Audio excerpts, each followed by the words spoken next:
Hello guys, in this video I'm going to show you how you can report a video on Clash, but first I wanted to tell you that don't forget to subscribe, because at 10,000 subscribers I'm going to show you my YouTube revenue statistics and my growth strategy, how you can make money online. So first open the Clash app.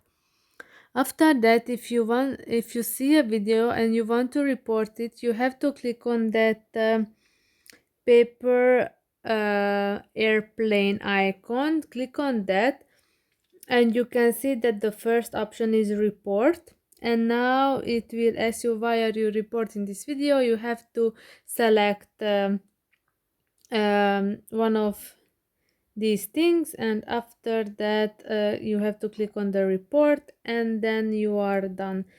But if you want to report a person, sorry, then you have to click on his or her profile, then click on the three dots at the top of the screen, and after that you can see the report option, and now it will ask you why are you reporting this account. You have to select again reason, and after that click on the report, and then you are all set.